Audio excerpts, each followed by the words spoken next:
All right, today we're going to dive deep into the machinery of your mind to unlock the real secrets of peak performance. We're breaking down a super powerful mental model that elite athletes and top leaders use to, finally win that battle against self-sabotage. Let's get right into it. So does this sound familiar? That feeling, that internal tug of war, where you know exactly what you should be doing, but some other really powerful, irrational force just pulls you in the complete opposite direction. That's the feeling of self-sabotage, right? It's when your emotions totally hijack your logic just when you need it the most. Well, it turns out there's a very real, biological reason for that fight. And the guy who mapped this all out is Professor Steve Peters. He's the psychiatrist behind the mental game of absolute legends. Think people like cyclist Sir Chris Hoy or snooker champ Ronnie O'Sullivan.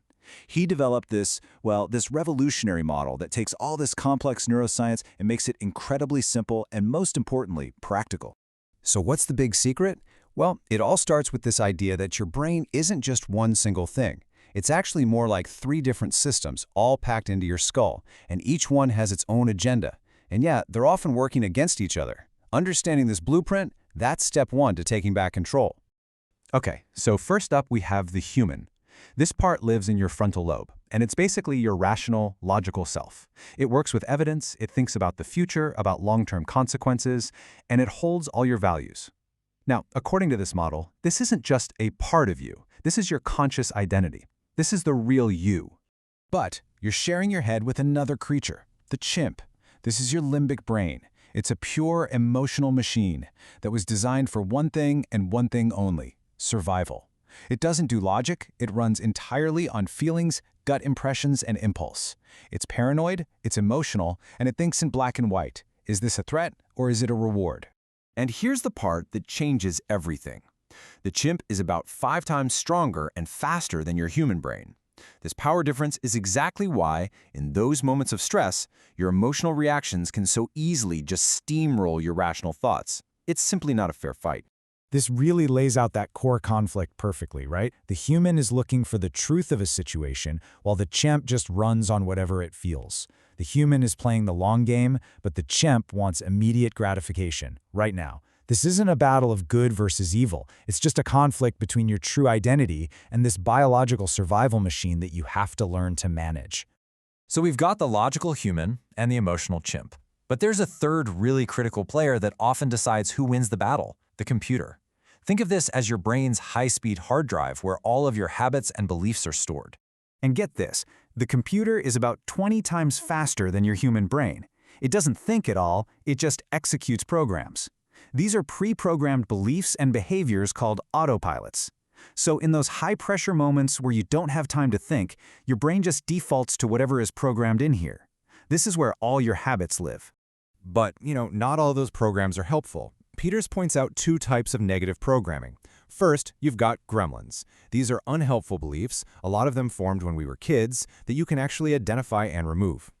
Goblins, though, they're different. They're rooted in really deep-seated traumas that cause actual significant damage to the circuitry. Because of that, you can't just remove them, but, and this is key, you can learn to contain and manage their impact.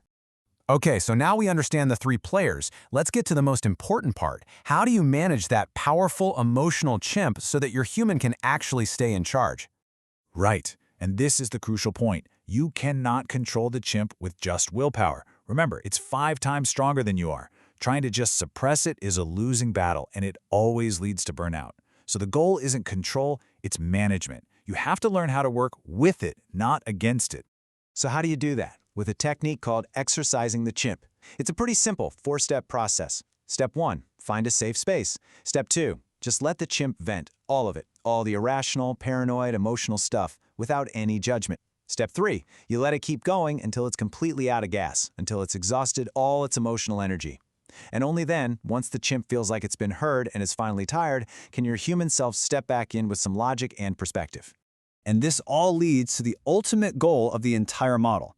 See, it's not just about getting through bad moments. It's about separating your true identity from all that biological programming so you can build genuine, unshakable self-esteem.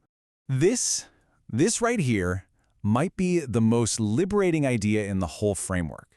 All those anxious, angry, or insecure thoughts that pop into your head from your chimp, that is not you. That is just biological interference. Your character is not defined by the irrational noise your survival machine makes. The real you is the person you choose to be when you're calm and thinking rationally.